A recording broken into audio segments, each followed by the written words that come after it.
Hello, hello. We are live and I'm just getting everything set up here. So, welcome to another Art of Composing Symposium.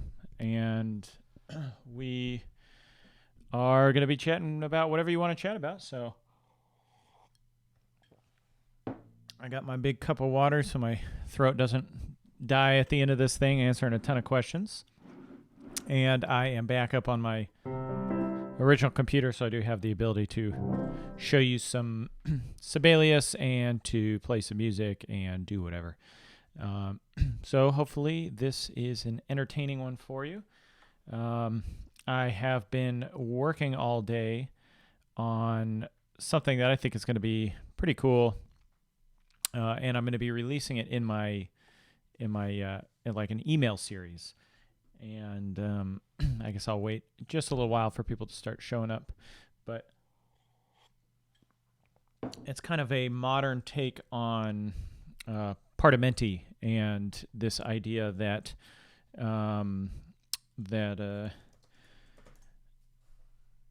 that we can model great composers and learn a lot from them, and effectively copy their pieces to learn from them. And what's great about it is that you learn in context. So I'm really excited about it, and if it goes well, if it goes the way I plan it to, I'll probably be doing a bunch of these kind of as mini courses for the website. We'll talk about that in a little bit. I'll just wait for people to start showing up and asking questions. Hello, Charles. Hello, Nick. So yeah, it's a Friday evening, and I am here to answer your composition questions. So feel free to start posting them. Oh, Charles here in the chat says he recently bought a guitar. That is always an exciting thing. You can see I'm a guitarist. I've got a couple behind me on the wall, and anytime you get a new toy, it is always fun, whether it's an instrument or sample libraries or computer or whatever. Hello, Robert. Just in case anybody is curious from the previous weeks, I attempted to solder the LVDS connection on my motherboard, and it did not work. So I'm going to have to find somebody who is better at that stuff than I am to try to repair it and get my monitor back. I can use the computer is fine, but the screen itself doesn't work, which kind of sucks. But I had an extra monitor anyway, so not a huge deal, just a little bit of an annoyance. Nonetheless, everything else is working fine. So hello, Wendy. Welcome. Yeah, if you're with us, feel free to post some questions, ask me about what's going on or whatever. I guess now that some people are showing up, I'm going to go ahead and show you a little bit about what I was talking about right at the beginning. So I've been working on modeling compositions in a way that makes them extremely usable for a composer. See, part of the problem is that I think people are told that you need to analyze music, you need to study great music and then learn how to use it. But the problem is it's not so obvious all the time how to use it. You learn a progression like this, right? It sounds cool and everything, but when, why, how would you use that thing? Well, the benefit of modeling composers and modeling specific pieces is that everything is in context. So you don't just learn that, one can move to 4 and back to 1. You learn that it actually happens in the basic idea. And you kind of see that as it's an opening gambit or an opening idea that you have compared to other ideas in the pieces which don't lend themselves to such an opening feeling. And in fact, Chopin does more like that as opposed to 1-4-1. So the goal with this concept is to create almost like modern day Partimenti. And I am really excited. I'm going to basically be releasing this in the email series. I've still got a little bit more work, making sure everything's ready to go. But I spent the day coming up with the model and kind of really working out what's the core of the idea that's going on here in the piece. Because when you listen to a piece,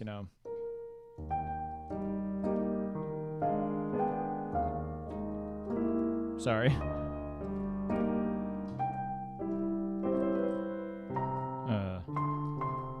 I'm on my little keyboard right now, so sometimes I get all messed up. Plus, I'm not a great piano player. Nonetheless, I still try to play piano. I think it's good for every composer to try. But back to the point I was making, you have all these notes in here, right? You have a lot of specifics. The question is, what are the generalities? What can you actually pull out? And just to kind of zoom in on this first idea,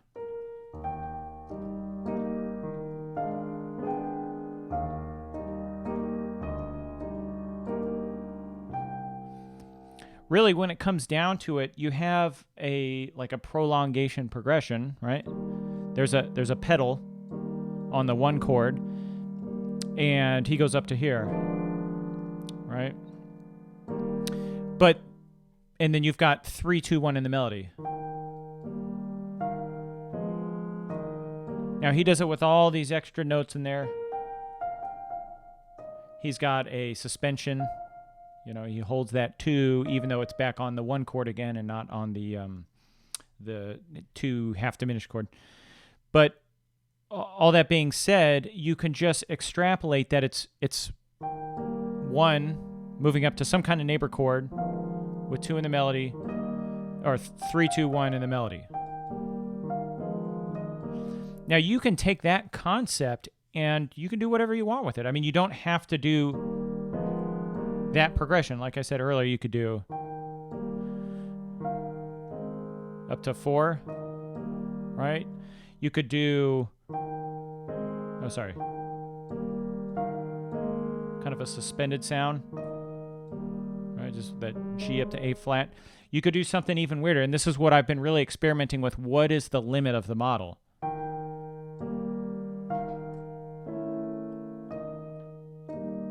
Right? That was an A over an E flat, which is one of my favorite kind of sounds. You do polychords based off of a tritone.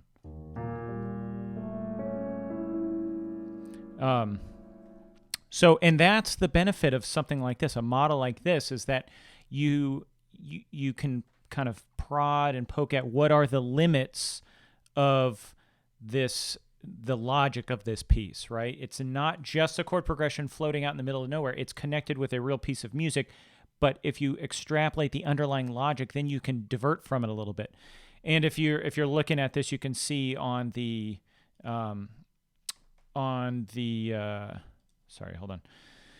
You can see in the second measure, which is like another idea. He's got it as a single measure, so really one measure is equal to like a half a real measure in the piece. Which, if you're familiar with William Kaplan's work, he would say R equals 1/2, or however he annotates that to show you that it's still effectively a 2-measure thing, right? It feels like 2 measures, even though it's 1 measure in the music. But if you look at the next measure, it's an applied dominant to the 2 chord. So you're going.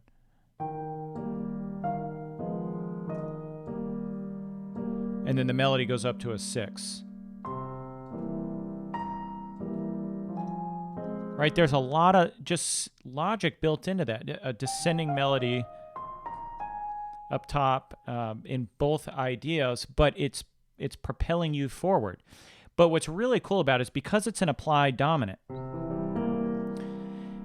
and because of the strength of dominant chords, like you can really jump to just about any dominant chord, and it usually sounds good.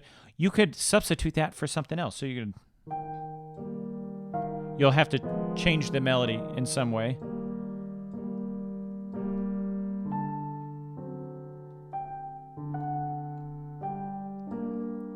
So there I went to a minor 3 chord, right, instead of a minor 2 chord.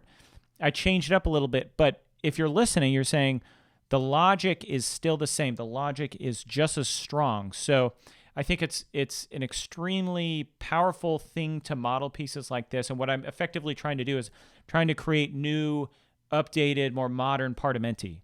And partimenti, if you're not familiar, you should listen to the podcast with Robert Yerdingen, where he talks about what Partimenti is and the history of it all.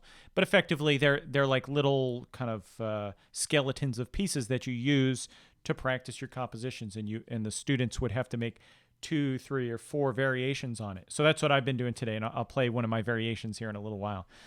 Charles has a question. Let me move to it. He says, I'm trying to write a piece intentionally using an antecedent and consequent with a half cadence and a pack, so a 5/1.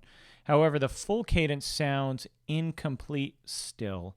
Any suggestions? Well, my guess, I mean, it's hard to know without actually seeing the piece, but it depends a lot on how much weight you're giving it, where that 1 is landing. Is 1 landing on beat 1 of a measure? Like, is it landing on beat 1 of measure 8? Or is it landing on, beat 3 of measure 8? Is it landing on beat 3 of measure 7? How long do you hold the 5 for? Is the 5, is it a true pack where you have a root position 5/1? Does the melody land on scale degree 1 to make it a true perfect authentic cadence and not an imperfect authentic cadence? There's a lot of factors that go in to making the closure feel right. And then there's all the secondary parameters. So if you're talking about articulations, dynamics, tempo, the texture. So is it thick, right? Or is it thin? Right? Do you end it like that? There's a lot of things that really go into it. So you kind of right here, is it my untrained ears or the fact that it's trying to use a tonic from A with no sharps, flats in the key? I'm not quite sure exactly sure what you're saying there. If you're using Dorian, I'm not an A, like, are you saying, or you're using like Aeolian scale or some mode or something, but it shouldn't matter the key.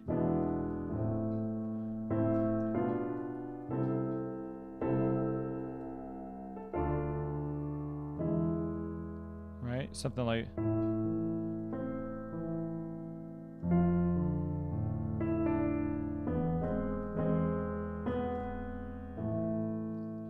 Right, there we go. We just ended that. That was A minor, but we ended that on a perfect authentic cadence, and it felt like you reached a point of closure there. So if you're not, you really need to just look at all those different things that are going on. Where does it land in the beat? What are all the secondary parameters doing? Do you have a 1, scale degree 1 in the melody? Do you go a root position 5/1 in the bass? How long do you hold that tonic chord for? All those will go into how much closure you get out of it. So hopefully that, I don't know if you want to send me the piece, we could take a look at it. If you send me a music XML file, we could possibly open it up. But that's a good one. I mean, closure I think is one of the core elements of music, and you really do have to be thinking about closure and how strong or how weak it is, even beyond just thinking about the specifics like imperfect authentic cadence or perfect authentic or half cadence or whatever. You really need to be just thinking about, where do I want more closure, where do I want less closure? And especially like in a main theme, you may not really want a super strong feeling of closure because you're going to continue on with transition and subordinate theme and so on. And obviously what kind of form you're using and what you're composing, it makes a difference. I mean, if you're doing something in minimalism, then you may not want as much closure. So hello, Kikistani. Hello, welcome, and I'm doing good. Thanks for the question. I've got my computer back, so that's a happy thing. But yeah, please send some more questions. I guess in the meantime, hopefully this is interesting to some people. I'm going to... So let me go ahead and press play on this, because what I've done is I have actual notes in here, and the piece is in E flat major, so this is where it is. But you can see on the model, things are very generic. 3, 2, 1, 1 down here. And the way the model works, and I'll be describing this in great detail in the email course, but effectively, there is a lot of flexibility here. and I have these ones, but I don't have very specific key choices, and that's because you can actually choose different keys. You don't have to keep it all in one key. Now, in this one, Chopin actually does keep it in a single key. He doesn't modulate within the main theme. Now, the contrasting middle, it does modulate. He doesn't change the key signature.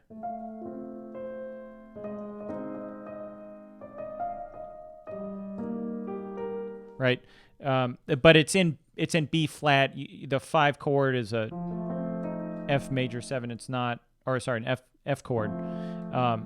It's not F minor. So I basically said we've modulated. I'm trying to come up with symbols that aren't necessarily the most standard symbols, but something that gives a lot of flexibility.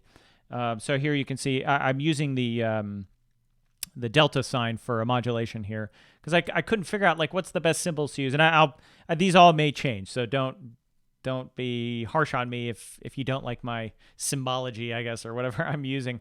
But here I've got a little caret for a neighbor chord because once again I don't want to lock you in. I don't want to say go to anything like that.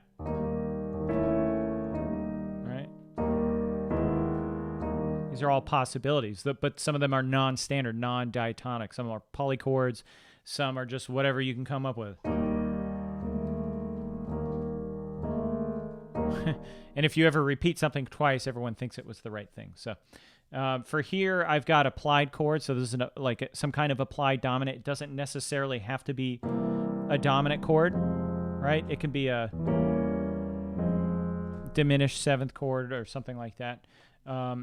And then the way I've got this boxed is I look at these as like a single harmonic rotation. They're all, if you're, what I'm going to pair these up with are my chord charts. So if you've been through my Composition 101 course or you've been anywhere on my site, you've probably seen my chord chart occasionally. And these boxes are effectively one single chord chart. Now, if you start and end in the same key, it's all one chord chart, right? However, if you decide that you want this one over here to be a different key, right? Let's say you want it to be F major. Well, then you can move backwards here. You can say, okay, I need to get to F major. Well, this is going to be a C7 chord, right? This is a 6, so this is going to be a D minor. This is a 5 again, so that's going to be a C chord, right? And then you can keep going back. You got a 2, that's going to be a G minor, which means that this chord right here, this applied dominant, is going to be some kind of dominant that gets you to G minor, right? So that could be a D7 chord. And it means that also you've got to do a little transition here. You got to figure out how am I going to do this. Now, going to a dominant chord, usually you can just jump to it, just direct modulation.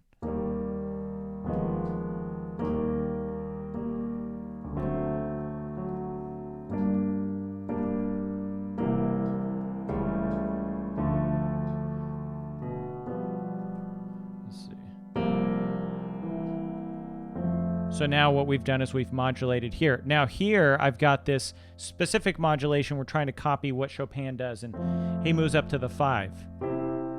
Oop, I got my notes going on there. So it would be from F now up to 5 of that key.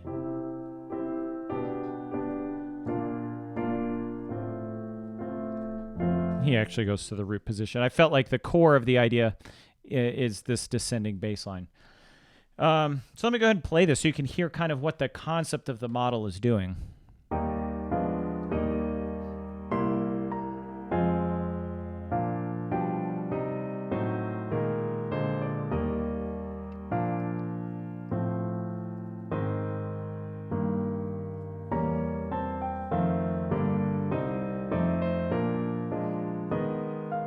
Okay, so this is the main theme. This is the kind of contrasting middle. And as you see here, I've got an order of themes. So he actually repeats the main theme, goes to the contrasting middle, brings back the main theme again, all with ornamental variation on it.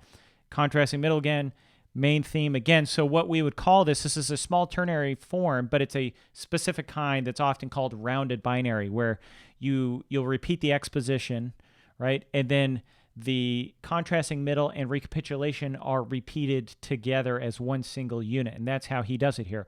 So now you're learning not just about the form, but a very specific version of the form, and we're using it in context as a great composer, master composer uses it. And then finally, he's got these little coda themes.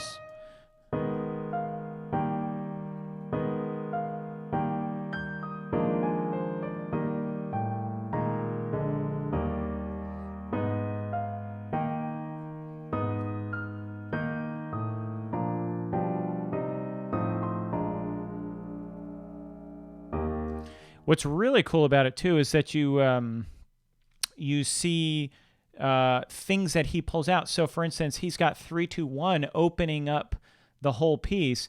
In the coda, he's got 1-2-3. It's like a mirror of it. You can see the logic of his melody. It's not random notes. He's changing things up. He's saying we've finished that up, and now we want to kind of open up new ideas. And then over here, he repeats the exact same progression as he does in the main theme here to end it off. So just a ton of really awesome logic. And then if you spend a lot of time listening to it, you go to the model, you figure out the logic, and then you go on and write your own piece. And I'm going to talk about that in a minute, but let me get to some of the questions here. So Kekistani is asking, I was wondering earlier today on a composition earlier for wind quartet, or you were working on it, and you were wondering if I had any tips for balancing neutral space with the active parts of your piece. So you're basically saying silence. If you a 4-part composition, in fact, if you look at like say Bach's fugues, there is a significant portion of 4-part fugues that don't actually have 4 parts going on. And I think that's critical, is you got to, not only do you have to give players time to breathe and to rest, especially like if you have an oboe, for instance, it's a very tiring instrument to play because they can't actually push all the air out. And where most players will run out of breath, they've got to let out extra breath. But I would first say, look at the different formal areas of your piece. And this is usually why I leave orchestration to the later stages. I may sketch out ideas for orchestrations. I may say, I like this timbre, or I want this kind of spread on the chord, or whatever. However, I leave a lot of those detailed choices about when people are, stepping out and coming back in till later on, when you can get a bird's eye view of the whole piece. You want to be able to craft the entire piece and once again understand the logic of it. Where you take instruments out, where you have silence, I think there should be a reason for it, right? It shouldn't just be random. So often at big formal areas, if you've got a main theme, the orchestration will often change in the transition to the subordinate theme, and often smaller than that. So phrasing, at phrases, so maybe the antecedent phrase will have one type of orchestration, the consequent phrase will have a similar but slightly different. Maybe you add that second or third instrument in those parts.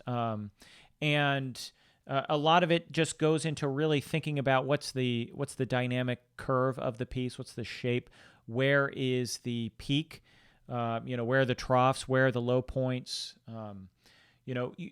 Part of it is you've got to put yourself in the perspective of the listener, and this is one of the core concepts I'm working on with how I'm going to be doing my orchestration course, is that you're not just composing and that's it. You have to take a perspective when you're doing certain things in your composition. So for instance, when you are just sketching out ideas, right? You are really in the composer perspective. It's about you really, and it's about your ideas. It's about expressing yourself. And here we're not necessarily talking about learning pieces, but just music in general.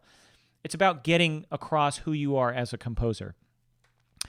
When you go to start orchestrating, though, I like to take the perspective of the listener. I am thinking about how do I control their focus, right? And if you picture it like this, timbral choices start to make a lot more sense. You've got some kind of focal point, some main idea in your music, and that's going to be the critical timbres that you choose, right? The main part of the melody that you want to, to be soaring or sweeping or beautiful or sad or whatever. You have now a reason to choose specific timbres. Maybe you want it to contrast with the previous timbre, right? But you still want the focal point to be on that. And if you take that perspective, what is this person not just hearing, but what are they actually like perceiving in my music? Then everything else, how you balance timbres, how you add additional timbres to it, or instruments, how thick it is, how thin it is, it's all based off of how you're controlling that focus. So for instance, if you've got a clarinet playing the melody, the main, idea, and it's very quiet, it's in the chalumeau range, right? This kind of really, I don't know how to describe it, this kind of fuffy, I don't know if that's a word, but it's kind of this like soft, breathy range of the clarinet. You're not going to want to harmonize that with an oboe playing above it, right? It's going to be shrill. It's going to take the focus. So at that point, you may just want solo clarinet. There's your answer in terms of, silence in the other instruments. Or I don't know actually what the instrumentation of your quartet is. But you may want to start then to, as that idea develops, maybe you get through the basic idea where it's clarinet solo, and then you move on and you bring in the bassoon below it. And the bassoon then adds a little bit of depth and a little bit of padding to that main idea. And then maybe that's your antecedent phrase. And then in your consequent phrase, you hand over that main idea to the oboe. And now the clarinet can support that oboe. It's not going to stick out above it. Maybe the clarinet starts to play some kind of counter melody and the bassoon's still playing a bass part, but the oboe's taking the main melody. And now you can see your focus. Where is that listener focus on? They're focused first on the clarinet and the opening idea. They're focused then on the oboe and the next idea. And it means that all of your decisions for orchestration actually have a point. Now, following that, I like to, once I've gotten the main orchestrations done, a lot of times they won't be the greatest for players. So I take the player's perspective and I say, is this part good for this instrument? Is it good for this kind of player? And if not, do I need to give it to another player, or do I need to rewrite the part? More often, I'll rewrite the part because I wanted that specific timbre for a specific reason. And then following that, I also talk a little bit about the perspective of the administrator, the person who's controlling the money, because a woodwind quartet is a great thing to write for because it's really cheap to hire 4 players, and you can probably get that performed either at a college or just hiring local professional musicians. But if you're talking about writing a big orchestra piece, then you've got a lot of other things to deal with, and one of the big ones is money. And can you afford to hire that? Or can anybody afford to play your piece at all? So hopefully that gets you in the right direction for, when to pull people out, when to put people in. I think a lot of it has to deal with the logic of the music, how you want the listener to focus on it.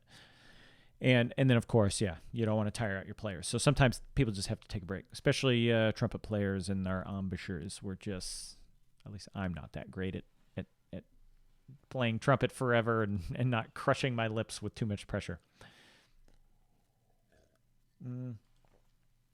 Let's see. Ayrton's asking where can he get this composition model? It's not released yet. I'm going to be what I'm going to be trying is to get just a little bit more engagement and get people to actually use these tools, because these tools are powerful. And a lot of times, I know if you're like me, you have a tendency to collect too many tools and not actually use them.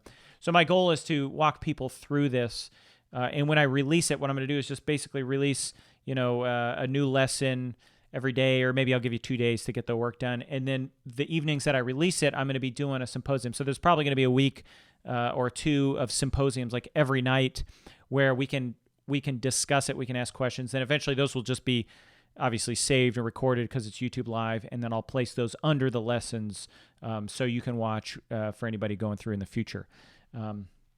But the model is just about done. And over here, I've got just exercises for you. These are not absolutely necessary to do, but they're ways for you to just exercise the different options. And I say, okay, we're going to do a contrasting middle theme here, and I'm going to say keep it in B flat the whole time, or start this one in F and modulate to B flat here, or start this one in D flat, modulate to B flat.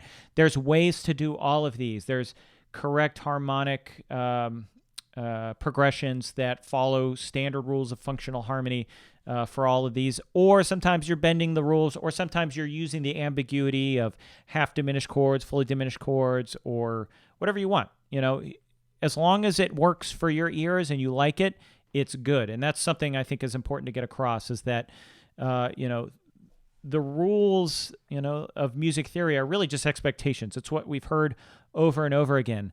And you can break those expectations. They just have consequences. So if you're just willy-nilly, right, no one's going to get it, because what you're effectively doing is you're abandoning all the rules and all the expectations. However, with something like this idea over here, the expectation is a standard, you know, neighbor chord like that, but you can break that ever so slightly.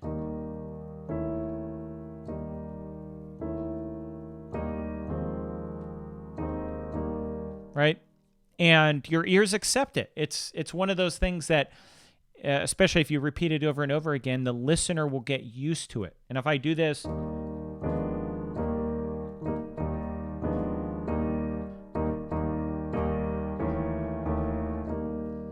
it just feels okay at that point. You know, you set people up, they're expecting there's going to be a neighbor chord. So that's effectively what we're going to be doing with the model here. Let me go ahead and close this for a second because I don't want to save that because it's already saved. So what I did, because I want to make sure this stuff works, and hello, Ashton, I see you there. And John, welcome. And I'll get to everybody's other questions here in a moment, but I'm going to indulge myself, and I'm going to play for you the piece that I wrote today. Let me shrink that up. So what I wanted to do was test out the model. I want to see how useful is this. And, you know, I wrote this piece in what felt like record time for me. I mean, I'm not sure exactly what time I started. Maybe the file itself will tell me. Hold on, give me a second.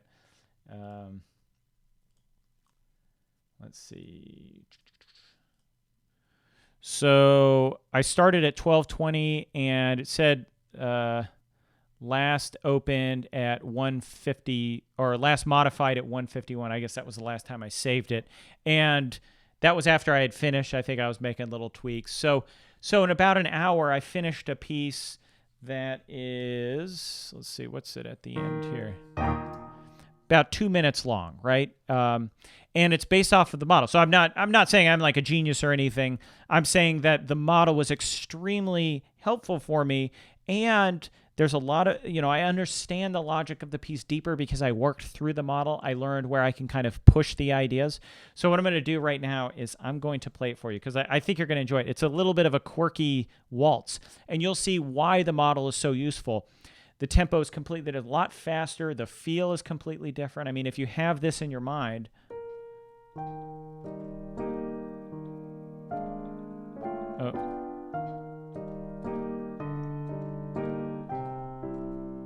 right? You have that original Chopin piece in your mind. Now listen to how this goes.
So what was really freeing about the whole process is that you're not so concerned with where am I going? How am I going to finish this thing up? How am I going to make this work? You get to absorb this musical knowledge from Chopin, and you get to really mess with it. You get to play around with it. And yeah, as Ezekiel pointed out, there is some polytonal elements there. Especially, I talked about this earlier, but I love this sound of two major chords separated by a tritone. So E flat, A major, right? And over here I do that. And then other times it sounds sometimes a little bit more complex than it is, but often it's just, chromatic messing around with a melody note, right? Right? That kind of stuff. If you're, let's see.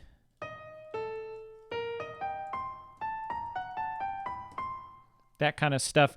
It's really just taking, simple things like that, but you put it in context, and that's what's critical about models is it puts it in context, and it just sounds like you really know what you're doing, which in a sense you do at that point. You know why it works, and that's the essence of knowing what you're doing. There's a lot of people here who know that they can go, right? And it's going to sound good. A little cadence, right? You know what you're doing there. You know how a cadence works. You know why it works. And now when you learn something like this in a model, you know why the language you're using works. You're not just stabbing in the dark. And sometimes you do stab in the dark, but now you can, once again, you can kind of rethink it and say, why did this work here? Oh, it worked because even though we were in a weird polychord, we still go back to one in the context of a theme. It all sounds really good. So yeah, I think it's going to be exciting. What I'm working on is doing like a bunch of these demonstration pieces, really a set of variations. Is I think a useful thing for anybody to do. You pick a piece, you model off of it, and I'm going to be doing modeling a bunch of pieces that I love. I've always loved Nocturne Number 2 from Opus 9. I think it's genius. A lot of Chopin is just absolute genius, even though they're small pieces. But I plan on doing this on some John Williams, maybe some Stravinsky, obviously some Beethoven, anything, probably Ravel, Debussy, all that stuff. So let me go ahead and jump back to some questions here. Let's see. This is Gormstorm. Says, I'm working on writing a DCI show in early 2000s style, which is for brass, 2 trumpets, 1 flugel, 2 mellows, 1 euphonium, 2 baritones, and 1 tuba. How can I balance the flugelhorn and euphonium into the voicing? Well, I think you may... The flugel is, I think, going to fit well in the middle. I would probably be putting it with the mellophones. Now, I'm not an expert on brass writing, so I can't tell you exactly how strong a flugelhorn is compared to a mellophone, or how much more the trumpets are going to stick out. Like if you've got to have the flugel, I would imagine the flugel is just not going to stick out as much as the trumpet just because it's a little bit of a darker sound. However, volume-wise, power-wise, I would imagine the flugel would be pretty much equal in volume to a trumpet, maybe a little bit more too because it's a slightly larger instrument. But it's not going to have the bite that the trumpet has. So, you may want to be putting it down there with the mellophone. I don't know. I can't, think of it kind of... Sometimes I think of the flugelhorn. Well, I don't really think of the flugelhorn that often. I never had a flugelhorn growing up. I probably should have, even though I did a lot of jazz. But I never played much flugelhorn. But to me, it's a darker trumpet, or it's kind of like... sounds like kind of like a high trombone, So it would blend well with horns, I imagine. but there may be somebody who's a little bit more versed on writing for that specific brass ensemble. I mean, there's a ton of really great brass music. I know one went around a while ago. I think it's by a guy named Peter Graham. It was called Metropolis. Let's see, Peter Graham. And it was, Metropolis 1927. It was played by the Black Dyke Band. And it is just an amazing piece of music, really cool sounding. And I would definitely just take a look at some great arrangements. I actually, the director of our band was, when I was at Furman, was Jay Bocook. I don't know if he's still there, but he did a lot with the cadets and amazing marching band arrangers. So check out his arrangements. I mean, I would just get your hand on some of these arrangements where you can actually take a look at and see how they were doing their own voicings.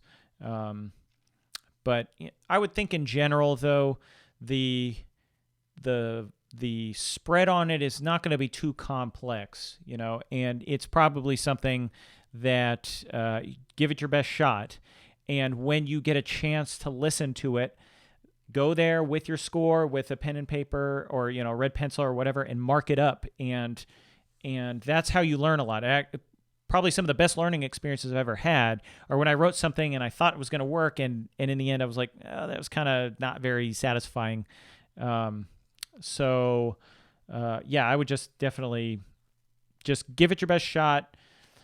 Do what you think is going to work for the voicings, because a lot of times it's very situation dependent in your orchestration, and then see if you can get a read through with a group, the group that you're writing for, and see what works, what doesn't, what balances, what doesn't.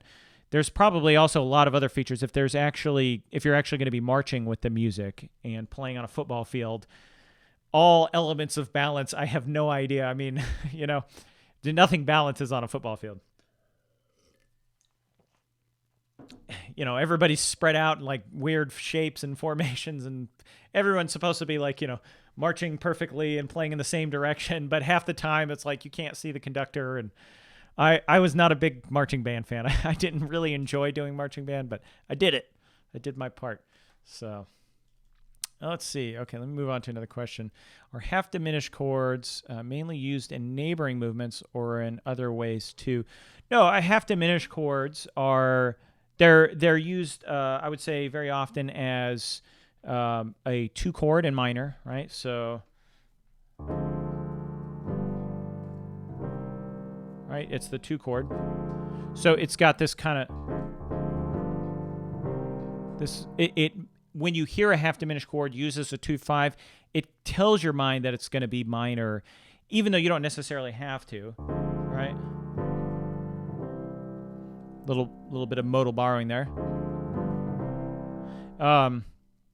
It's used as kind of applied chords. Let's see. Where you may not want to use the fully diminished. The fully diminished is the most common kind of applied because it's got that dominant sound. And in fact, almost always when I hear a 2 chord or a half diminished chord, in my mind, it feels like a 2 chord. I just hear that and I think it wants to go that way. What's cool about diminished and half diminished chords is that they're all really close to a bunch of other chords. Let's see. Right, so you're a half step away from a fully diminished chord. Let's see, I need my chart in front of me.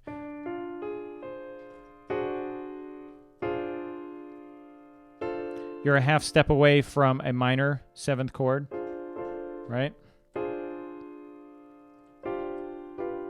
You're 2 half steps away from one of these 7th chords here. Let's see if I can remember. You can have a dominant 7 flat 5 chord that you're a half step away from.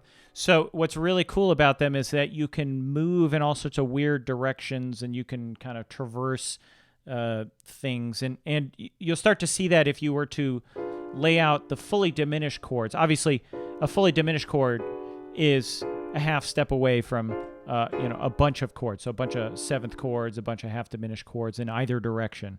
And I've got this cool chart, and I don't know where it is right now. Oh, here it is. There we go. I can't remember which book this is from. I think it was from Dmitri. I'm not sure if this was Dmitri Tomashko's book. I think it was. Where is the camera? But this lays it out for you really easily. So you've got, let's see, there's a fully diminished, and here is a half diminished.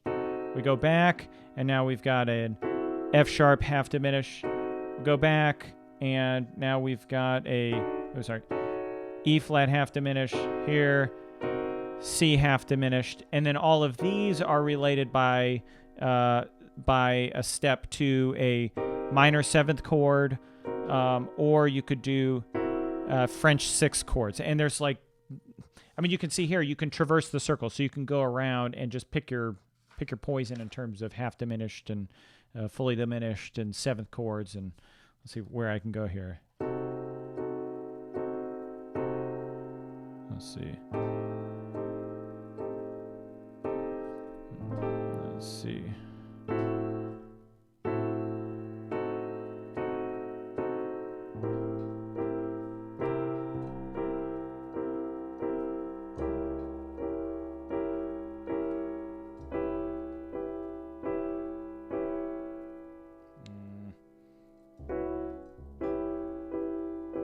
Unfortunately, he doesn't label the French sixth chords, so it's hard to think of it in the moment. Where do I need to go here? Let's see. We got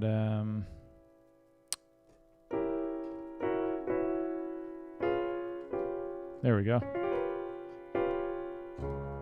Of all my named country sixth chords, my French sixths are probably my weakest. They're not that hard once again in context, you can always find the there we go. I can always find it in the moment. But if you just throw me and say randomly, what's a French sixth chord? I'm like, eh. But that's the coolest thing about composition is it doesn't happen in real time. It's not improvising. And if you can't think of it in the moment, especially when you're on camera and people are asking you a question, it doesn't really matter because I can think of it in slow time, in composition time. It seems to occur to me. So I know that was kind of a waffly answer on half diminished chords, but there's a lot of uses for them.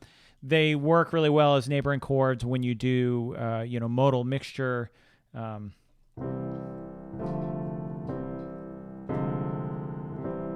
right, they've got that flat six in there. It sounds really kind of sad. So okay, let me move on here, see if there's any more questions. Let's see. Adam's asking what you're speaking about, and I think this was in reference to the model, following the form or the portamento seems extremely close to jazz standard structure and improvising upon it like jazz players do all the time. Absolutely. I think jazz has propagated in the same way that composition propagated, in centuries before that. It was mostly an oral tradition. I mean, you didn't have the same capability of getting every possible score that you ever wanted. So somebody had to teach you, or you had to listen intently. You had to, transcribe when you could get your hands on a score. And often they would take pieces and they would modify them for their own uses. And like I was talking about earlier with Partimenti, you need to listen to Robert Yerdingen talk on the podcast and check out his book called Music in the Galant Style, because he lays out the history of this stuff and how the process of teaching composition went for hundreds of years. And it wasn't just in Italy. I think there's a little bit of a misconception that the Partimenti was this Italian style, and that Bach did it different. Bach did it pure, note for note, whatever. But the reality is actually very different. And I was reading an article on Music Theory Online about Bach's use of the Langlois manuscript and Partimenti from that to actually compose several of his preludes from the Well-Tempered Clavier. So, and he would prescribe these to his students to learn and to create their own preludes and their own, pieces from. So it actually traveled up through Russia.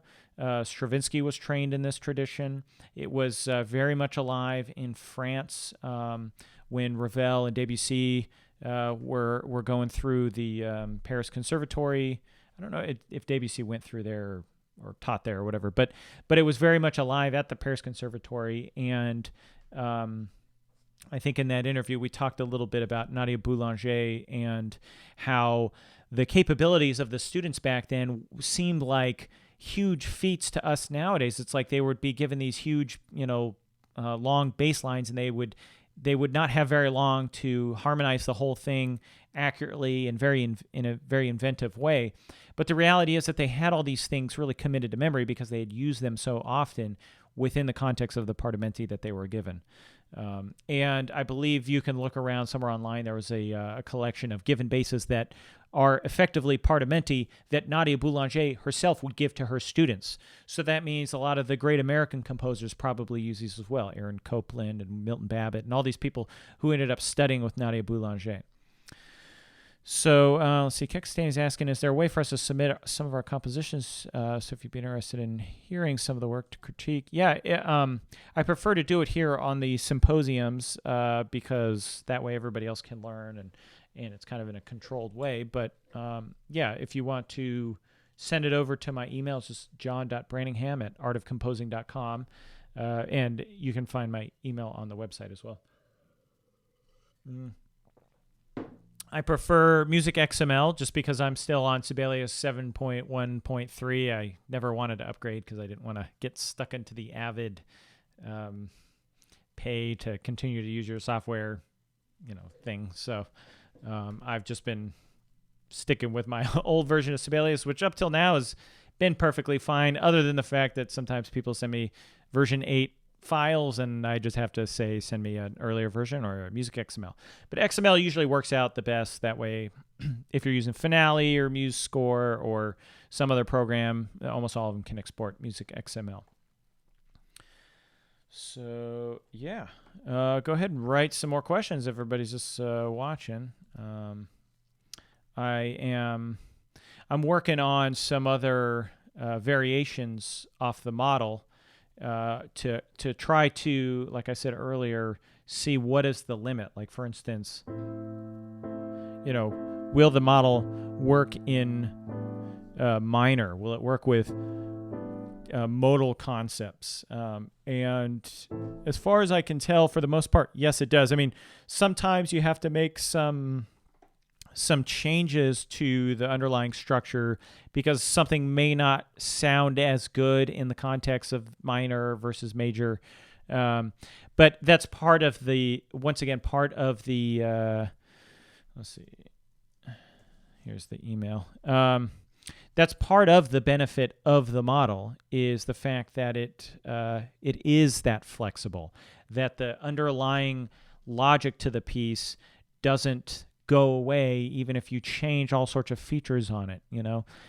Maybe even there's ways to integrate serialism in there, minimalism. I don't know. There's probably ways to do that so that it sounds great and works really well.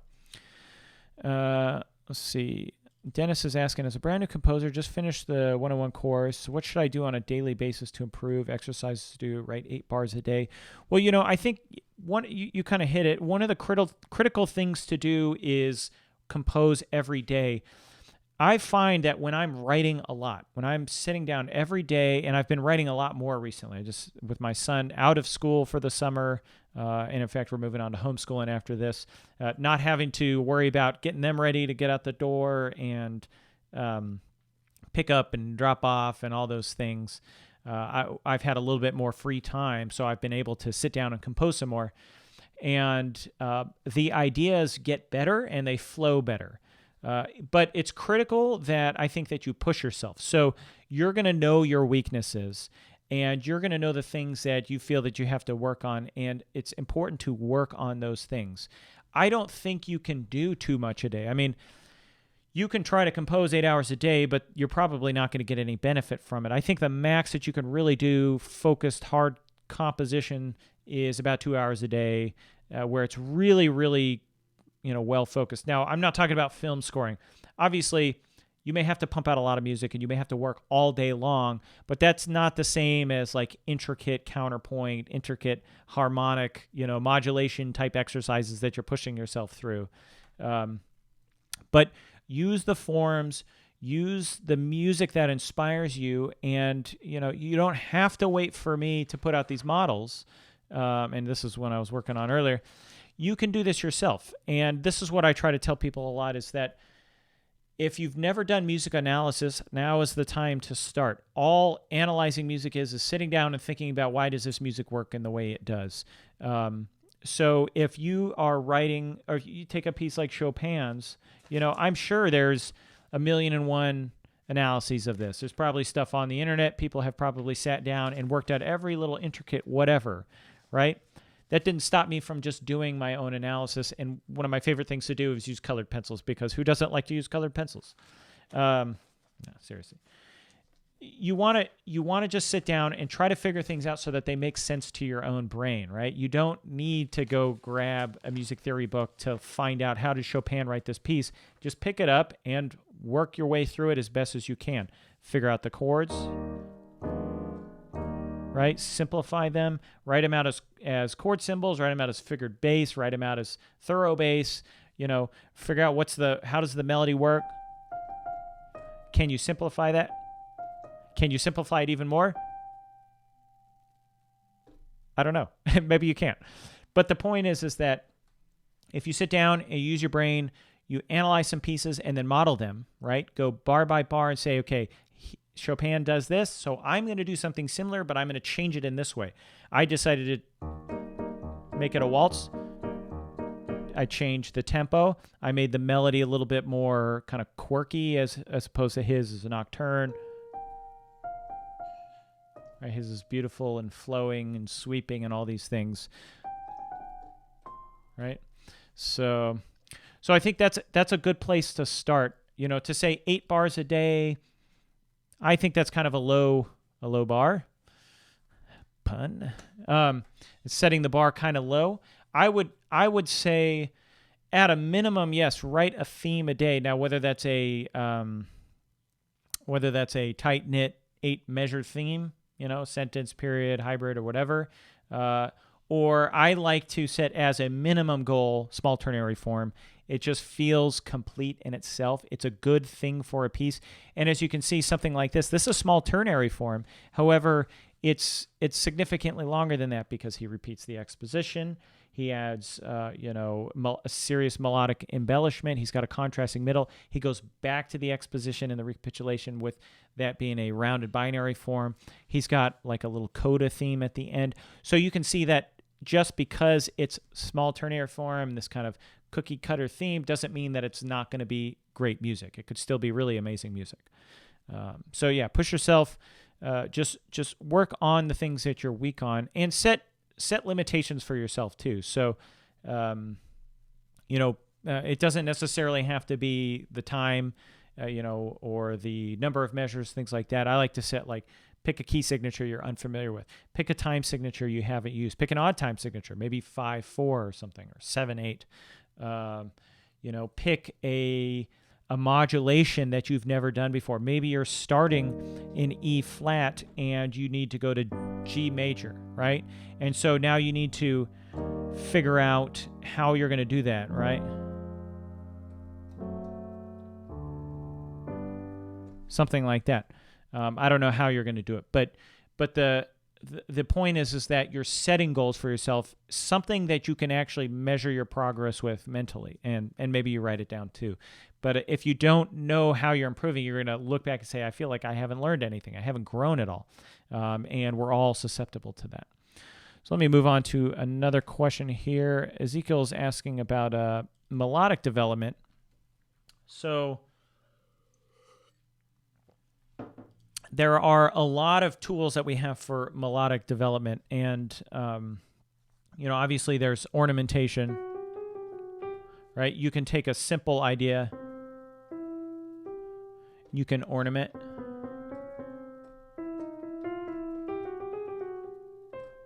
And there's a million ways to ornament. You've got, neighbor tones. You've got passing tones. You can arpeggiate. You can do turns. You can change where that melodic note starts. So if you've got this idea, you can start it on the third or the fifth.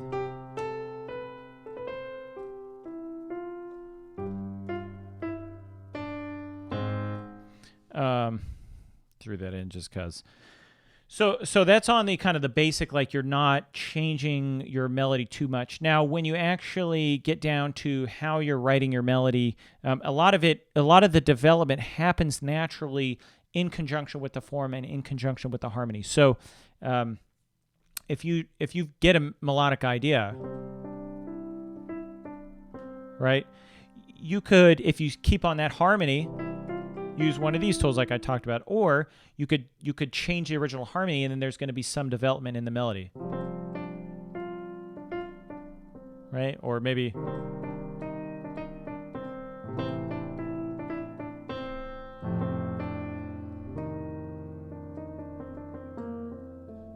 right, however it is. You could vary the rhythm. That's a really powerful thing.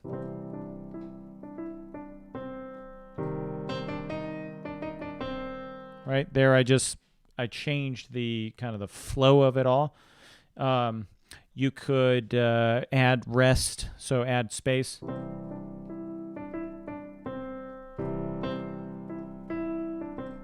Whatever. I mean, there's a million ways to do it. A lot of times, it's just tinkering and tweaking with what you've got, and that's why sketching is good. I like to sketch by hand. I don't like to sketch on the computer, because the computer just locks you in. It's like it's too real. It's too, cut and dry at that point. What you write is what you write. That's one of the reasons why, as soon as I do my tempo maps, I use Digital Performer. As soon as I do my tempo map in Digital Performer, I will export sheet music out of that, and I will take it over to the piano, and I will do all my sketching for my films at the piano. It's just because that flexibility, the lack of the fuzziness that you get when you're sketching by hand, leads to newer, different ideas. And when you write something out, it's easy to erase it. It's easy to draw little dotted lines below it and say, I'm going to write a new idea here or whatever. So that's one thing I like to do, is just mess around with your ideas. There was an interview with John Williams where he's talking about how he writes his melodies. And he said he'll go through, I don't know what number he picks, but, like hundreds of variations on a melody until he feels like the note that follows each note is inevitable. It's like, it's got to feel like it's not just okay, it's where it meant to go. Now, that's a high bar to set for yourself, saying, I'm going to write a melody where every note feels like it was meant to go there. But in a sense, when you're listening to your pieces, you listen back, and after you play your pieces a little bit, you will start to hear those things. It's like, oh, that just doesn't work. No, not right. Kind of boring. Maybe that's the one, right? And I'm not saying that is the one, but you mess around until you start to say that actually is the right note choice. That's the inevitable thing for that melody to go to. So hopefully that answers your questions about melodic development. It's something that I touch a lot on in Composition 101 and Composition 201 because a lot of people have questions about it. There are rules of how to write melody, which aren't really talked about very often. They're kind of left to rules of voice leading for a lot of people. But, if you look at traditional counterpoint, a lot of the rules that they give you in those end up giving you much better melodies. Like, for instance, if you have a large leap, turning in the opposite direction, being careful to not do too many large leaps because it kind of can ruin the continuity. Try to maintain as much conjunct motion, so stepwise motion, as much as you can. There's a whole bunch of guidelines for writing decent melodies. And if you can write a decent melody, you write enough melodies, you're going to write a good melody. And if you write enough good melodies, you're probably going to write a great melody. It's like a numbers game. I watched the other day, which if you haven't watched, it's called 8 Days a Week. It's the documentary on the Beatles. What's the guy's name? I think it's Howard Goodall or something. He's a guy in England he did a documentary on music a long time ago. And, he was talking about how the Beatles wrote, I think it was like 1,000 songs or something. Like these guys would sit down and write tons and tons and tons and tons of tunes. And obviously not all of them got recorded. A lot of them probably just got thrown away and trashed. But people like Schubert, people like Mozart, they would write a lot of music, and a lot of it is throwaway music. It's just standard whatever. They had to write it. They were under the gun. But doing that allowed them to kind of uncover the gold and sweep away all the dirt from it, and they would find those rare, really great, amazing melodies and chord progressions and pieces and whatever. So I think a key to melodic development is just writing a bunch of melodies, and you'll start to come up with your own techniques and your own things that speak to you as a composer. Let's see. Adam asked, how good should one be at piano playing before you're able to compose, in your opinion? You don't have to be able to play piano at all to compose. But that being said, I've never heard a great composer say they wish they couldn't play the piano or they spent less time playing and learning piano. And in fact, a lot of composers that I've talked to wish they played piano better, including myself. I would say at a minimum that you owe it to yourself, if you want to be a composer, to be able to play all your block chords, right? Should be any key, any inversion, kind of the basics. So major, minor, dominant 7, half diminish, fully diminish, augmented, right? You should be able to hit these things relatively quickly so that if you get an idea, you can action on it pretty quickly. Like if I get an idea, it's like, I wonder what it's going to sound like if I go from D major to F augmented, right? Or maybe I'm going to keep that in inversion. Oh, that sounds nice, right? So now that's something I can use. But if I had to sit and think about, okay, what is a D major and then an augmented chord is got the sharp 5. So if it's an F, then I got to here. And if I have to sit and figure that out, it's using up that brain power. It's using up that stamina that you have to compose. So being able to quickly get to sounds, and same with much more advanced harmony. I mean, doing something like saying, I'm going to do polychords, right? One of my favorite sounds again.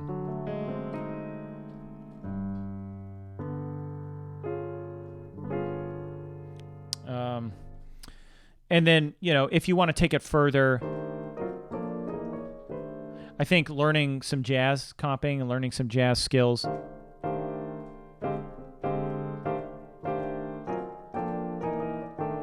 That's good for any composer too, because you start to hear, what do fourthy sounding chords, how do they work? Where is the voice leading here? I credit a lot of my early, wins in my music theory courses with just sitting down and learning how to comp a little bit, because voice leading there is not this obscure practice that composers do. It's, you don't want your fingers to be moving too much, right? So when you sit and you do this for a long time, you start to see what works, what doesn't work, when do things get muddy, right?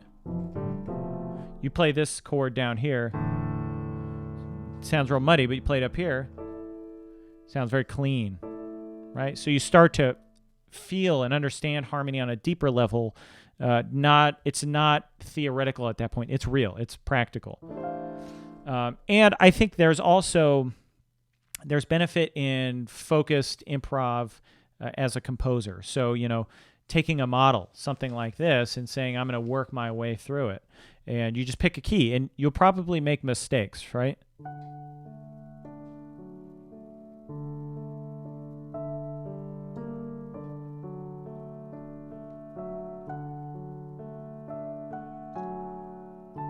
Let's see.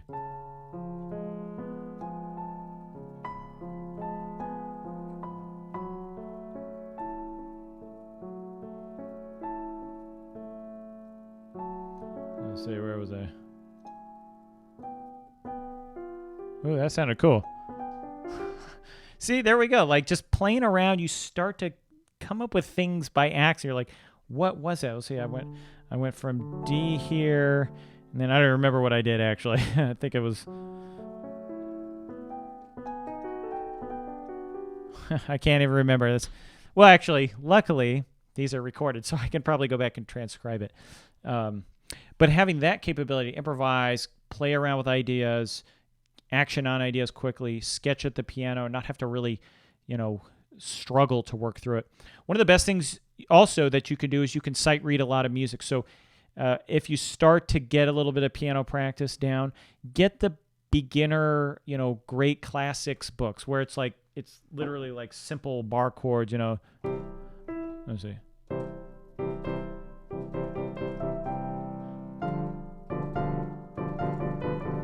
Right? You start to play through those things, and they're sometimes they're really chunky, bad arrangements. Try to pick one that sounds like it's got decent arrangements, but you can learn a lot just from those basic things. I remember as a kid, I picked up classical guitar. My dad was a classical guitarist in college, so he taught me, and we had these books. I can't remember what the name of them are, but they're all these arrangements of classical pieces for classical guitar. And what's cool is that they're really simplified because the guitar, you can't do this kind of things you could do on the piano. You can't have a million notes playing all at once. So they had to get down to the core elements of it. So often, it was a melody, or it was the melody with a third in it, right? Somewhere in there. Right? So you would get to what is it actually that's moving the music along. And you can do the same thing with sight reading piano music. So I always have, a ton of music around for me. In fact, I got one of these books here. It's just some old book that I don't even know where I got it from, probably like the Goodwill or something, which is, Goodwill, secondhand stores. You can find some cool stuff like this for really cheap. And I'll just pick pieces, and sometimes they're above my level, but sometimes they're not, and you can learn.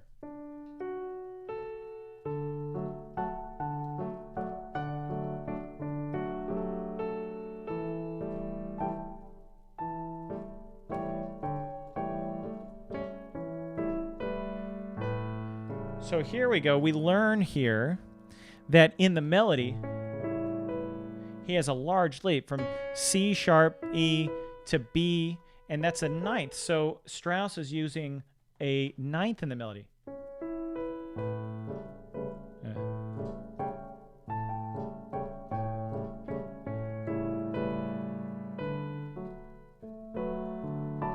Whatever.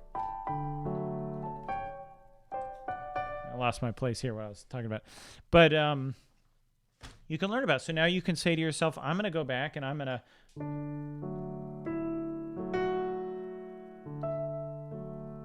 to specifically use a leap to a ninth. That's a technique that we just all picked up that we can now use. And it's not just a ninth. It's not just any ninth. It's a leap to a ninth.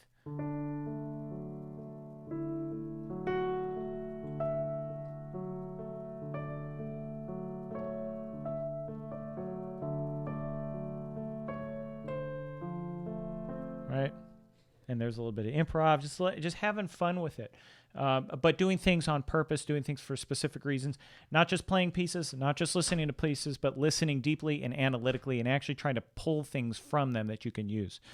And like I said, you don't have to be a musical genius, a music theory genius to analyze this stuff. You just when you're playing, right? You're like, why does this note sound so cool? It's because he's using a ninth chord. And how does it get there? Oh, he leaped there. Okay, there we go. We just did a little bit of analysis. That's all that is. And you can go through, you can see it's like, oh, he's got something else here. And G major, he goes to B flat. Let's see.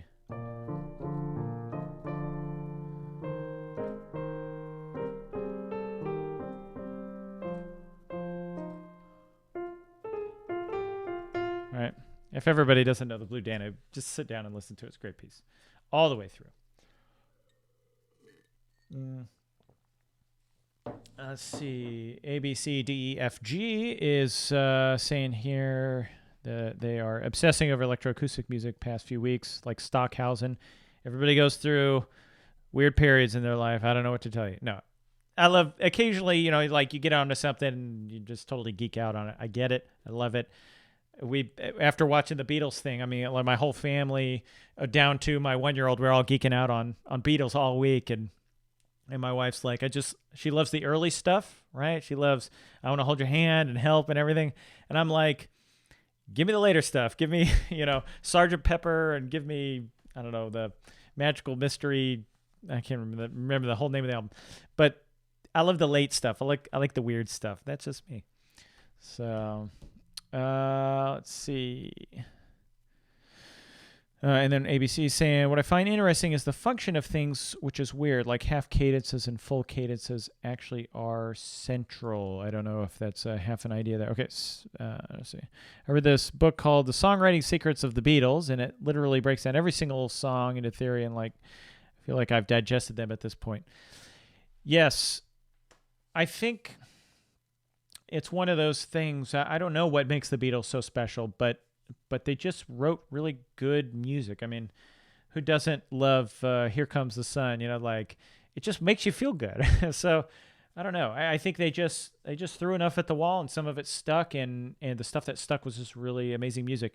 That being said, I mean, I usually listen to their number one albums, like the compilation albums, not necessarily the full albums. I mean, some of them you got to listen to, like Sgt. Pepper, because it just feels right. It's a concept album, it kind of goes from start to finish. But a lot of the stuff I'm like, so. But that's part of the deal. You got to work your way through the so-so stuff to get to the really great stuff.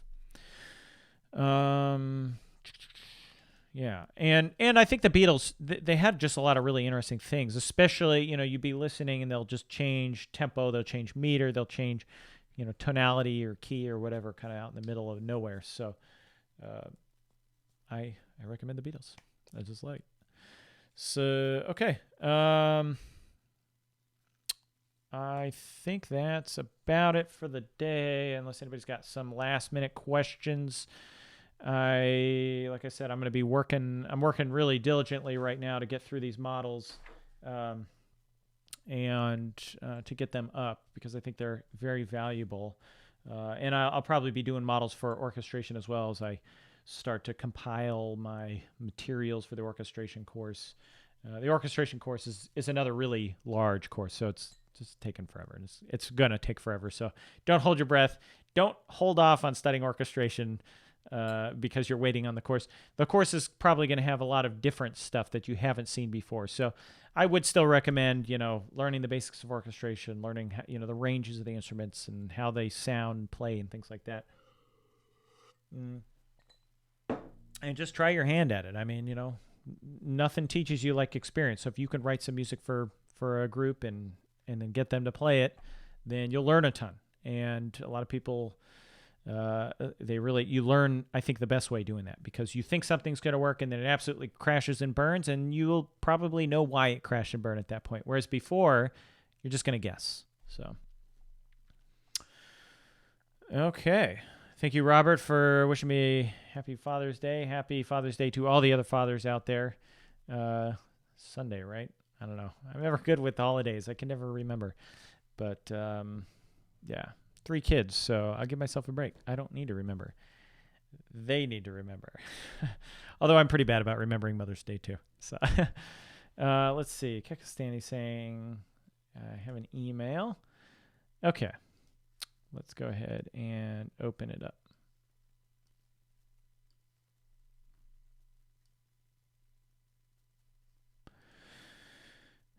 And let me put this in the window so we can see it.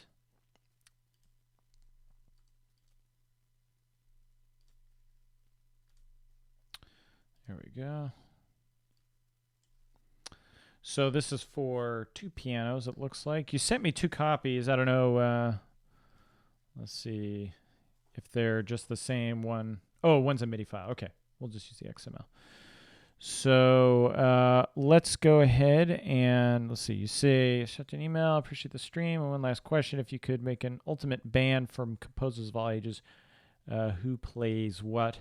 Well, I think I would probably have, Bach on a well-tempered clavier. I would probably have Wagner on a Wagner tuba. Mahler would be conducting. Let's see. I think that's a good question. I'd probably put Mozart on violin and Haydn on viola. Chopin would be competing with the well-tempered clavier on piano. Beethoven would be listening and yelling at everybody from the sidelines with his little ear hearing device. And I would probably be taking pictures with my phone. So there we go. That's my ultimate band of composers. Let's go ahead and listen. Oh, first off, a difficult key. So I'll just leave it at that.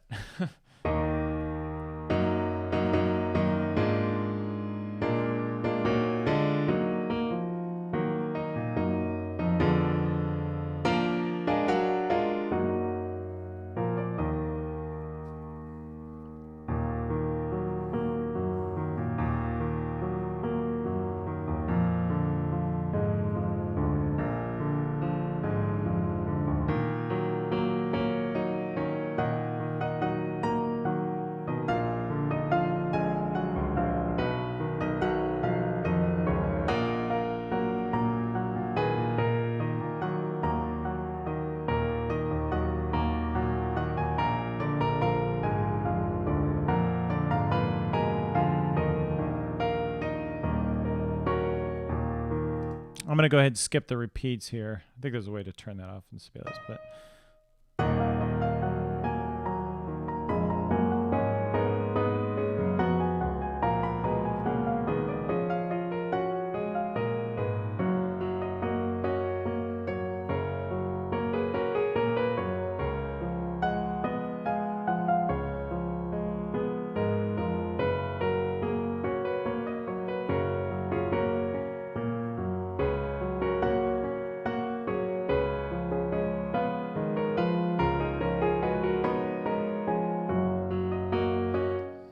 let's skip this repeat. Let's keep on going.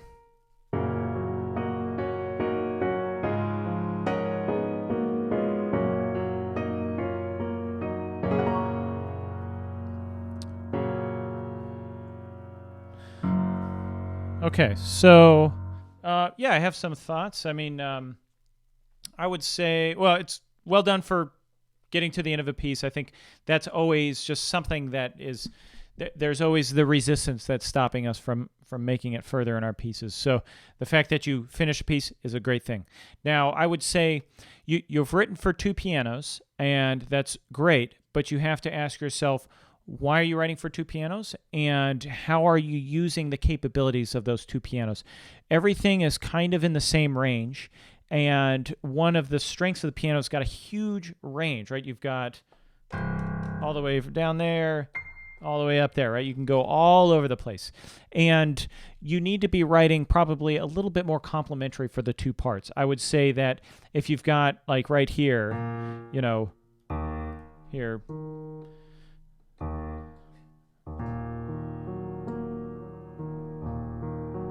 and then you've got the melody, or kind of, I don't know, like a kind of a melodic accompaniment figure. Let's see. It's just getting a bit muddy, especially when you start to move into this other stuff where this right hand and this right hand, they're all in the same sonic space. So you may want to look at what is the function of each player. They don't all need to be playing all at the same time, and you don't need to be sounding the entire register. You don't need to be sticking in the middle register or the low register throughout the entire time. And I think that would probably do a lot. Just figuring out where can you thin out the texture a little bit, where can you make some big dynamic changes. Part of the problem may be the XML and the translation from whatever you're using into Sibelius. But just in general, looking at the notes, it's just a bit cluttered in terms of sonic space, especially in that middle, this from here that register is all, those two registers are really getting a little bit cluttered for my ears. So doing that, I would say understanding where the points of closure are, really thinking about it. It's more than just adding a fermata and pausing or adding a repeat sign, getting to the end of a phrase. If you really want those phrases to feel like phrases, I think there needs to be a little bit more closure at the end. Either all of the, the elements come down in dynamics, there's pauses, the shapes. Often you'll see at the ends of phrases,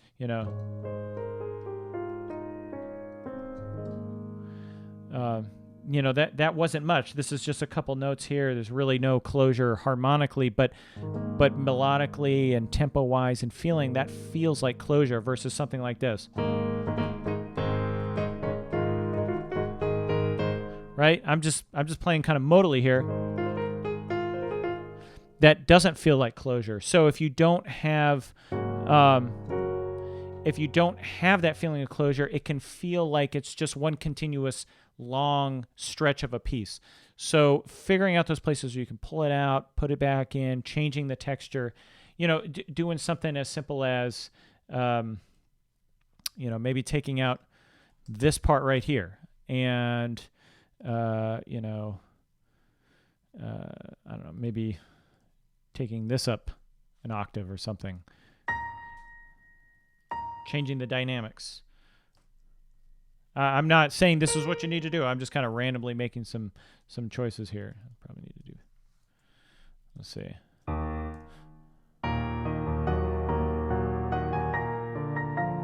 You can see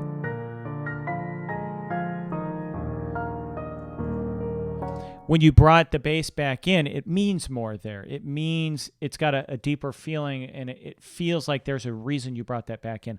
So you could probably do a lot to just clean up those kind of elements. Figure out, the other thing I would say is that because your accompaniment and your melody, it's all a little bit busy for me, and it was hard for me to tell what is the core focal idea that you're going for. That doesn't necessarily mean you're writing a traditional, kind of homophonic, it doesn't necessarily have to be like that, but you need to ask yourself, what is it, once again, that you want the listener to hear? What is it, the core focal element of each moment, right? Here, it's obvious. You want them to feel this kind of really deep, heavy rhythm going on.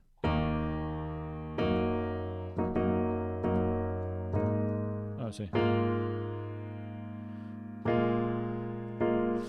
But you have some inconsistencies. Like, for instance, there may not be a reason that this isn't dotted. Maybe this needs to be like this. I'm messing up. That makes a little bit more sense. It's the details that matter. Right? And I think probably you have a longer pause in your version, maybe because you got the fermata here, and Sibelius just doesn't do it. But it's those kinds of details that really do make a difference. Like, ask yourself, why is it that you've got an octave here, but it moves down there? It may be that, let's see. You may have a reason for it, but I don't know what that is. It may be easier to do that. It cleans up the notation. It looks like things are done with intention and not randomly. And the devil's in the details, absolutely. I think the difference between okay pieces, bad pieces, good pieces, and great pieces often is just the amount of time that we spend on them. And really being critical with yourself and being willing to cut things even if you like them, right? Maybe, and I'm not saying do this, but maybe take that out, right? You just have this, just this right here.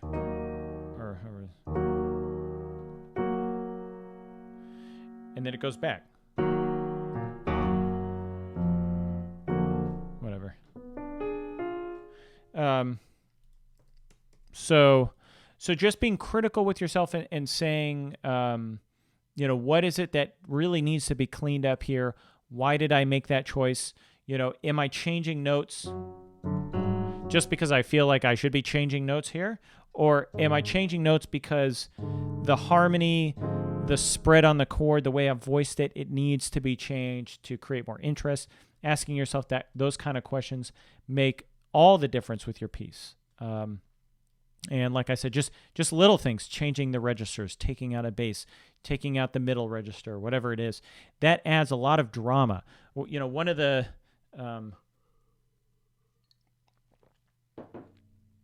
biggest things you can do to add interest to your piece is dynamics. I think dynamics are overlooked by a lot of people. And even if you put things at mezzo piano like they are over here, having all these notes all playing on a piano, it's still going to sound very large. It may be that you really want to thin it out, and there's a huge difference between this and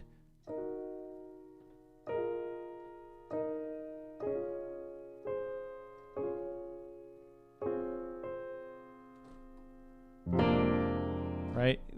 Doing those kind of things really make a huge difference. So yeah. Okay, well, thanks for sending in the piece. Hopefully that was enough for you to keep moving. I would like to see where you go with it. I'm interested to see if you how long, if you could answer, how long have you spent on this piece? How long did it take you to write?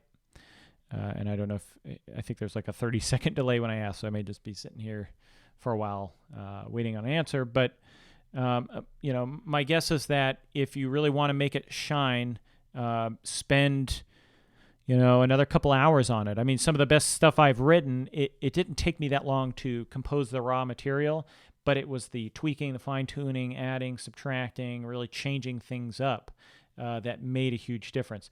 And ask yourself, does it need to be in this obscure key? Or, can you transpose... could you transpose the whole thing up by a half step? Let's see, minor second.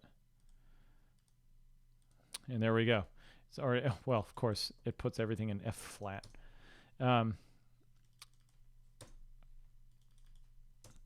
But right there, way more readable, right?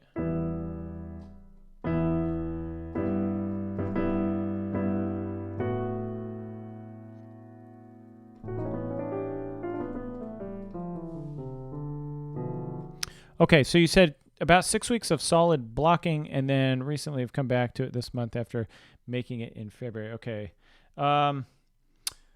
So, yeah, I would say that, take a step back, look at your piece as a whole, print it out on paper if you can, and just identify what are the big sections, what's missing, what needs to be added, how do I want to shape it dramatically. You start kind of quiet and low here, and you build up, but it stays really low almost the entire time. You got very few sections where you go high. Very few sections where you got the middle by itself. Really, take an eraser or red pen or whatever, mark out a bunch of stuff and rework the ideas. And I think you can come up with something that is much more a final version. So hopefully that helps. And thanks everybody for showing up to the symposium.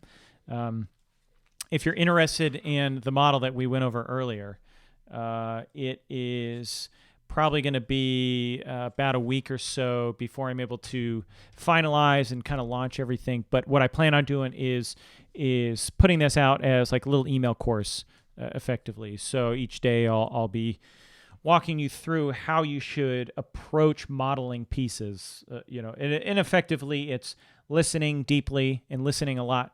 Taking a piece and listening through 4, 5, 6 times until you really get it, right? Understanding the features orally and having a mental picture in your mind of what it sounds like. Then it's taking an analysis like this. Now, I'm obviously doing the analysis here and understanding the underlying logic of it. I mean, that piece, it's the actual, measure numbers. I mean, we're looking at 32, 33, 34 measures, but it's 1, 2, 3, 4 phrases that are used several times each. So there's really not a whole lot of raw compositional material there that you have to work through before you get an entire piece done. And then after that, it's how do you embellish the harmonies? How do you write the melody? How do you do the accompaniment? And I like to think of accompaniment kind of as orchestration. So I'll have more details about that later on. If you haven't signed up for my free course on the website, sign up. I'm kind of working on how I do the sign ups. It's a little bit clunky on the site right now, but that's where the email will come through, is if you sign up there. So yeah, I will talk to everybody next week. Next week is a Saturday morning symposium, Saturday at 11. And I do that. I just change them up so that I can get people on the other side of the world. There's people in England and India and China, I guess, all over the place that are not up right now or whatever. So, just trying to do my part. But have a good weekend, everybody. Sit down, compose some music, analyze something. Get yourself a copy of the Blue Danube and try to play through it on the piano and find all the ninths that he uses. Let's see.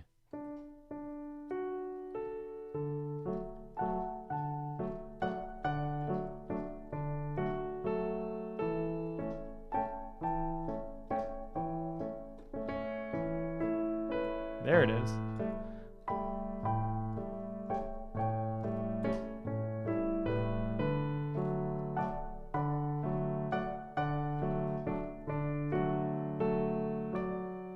Ooh, there we go. 1/6 chord. And out of notes here.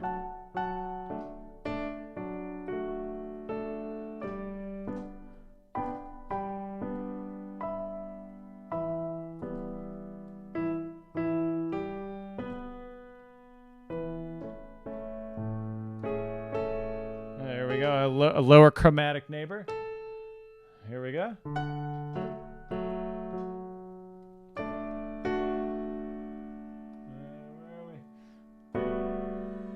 That's not right.